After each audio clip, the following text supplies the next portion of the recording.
Акцизата за дизелот ќе се намали за 4 денари, а за бензините за 2 денари по литар. Владата на вонредна седница утре ќе донесе одлука за да не дојде до драстично зголемување на цените на горивата по случувањата на светските берзи. Ќе се разговари со ОКТА за продолжување на попустот, кој ако се согласи во наредните 2 недели да продава нафта за 3 денари поевтино, тогаш во понеделник нема да има зголемување на цената на дизелот. Ќе ги обновиме разговорите со нив да видиме дали ќе го продолжат и понатаму, а попустот беше 3 денара за дизел. Доколку тоа го продолжат и понатаму, тоа ќе подразбира дека нема да има зголемување за дизелот, од онаа максимална цена која што ја утврдува регулаторната комисија, а за бензините исто така 2 денара, тоа значи дека негде околу половина денар ќе поевтинат. И доколку ОКТА ги продолжи ние 2 денара за литар бензин, тоа значи дека ќе имаме повторно 2,5 денара поевтин литар бензин.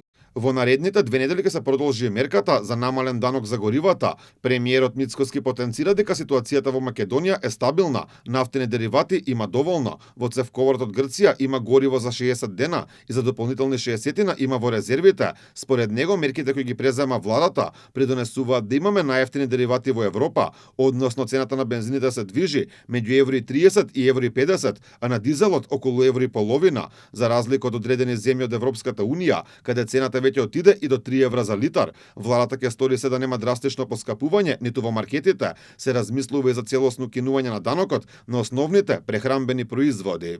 Анализираме, Министерството за финансии анализира сите оние основни прехранбени производи кои што се со 5% да ги намалиме на 0%, да се практично без ДДВ. Министерството за финансии тоа го анализира, но тоа е премалку споредено со овие поголеми мерки кои што се похолистички пристап споредено со ова вие што го кажувате. Така што и тоа ќе го имаме во предвид. Нашите прогнози се и очекувања се информации кои што ги имаме дека ќе има продолжено дејство целата оваа криза. Мерките на владата се очекува да влијаат и на контролирана инфлација, односно да не се дозволи повторување на 2022 година, кога во месеците март и април таа беше над 10%. Прогнозите се дека за минатиот месец таа ќе се движи меѓу 4 и 5%.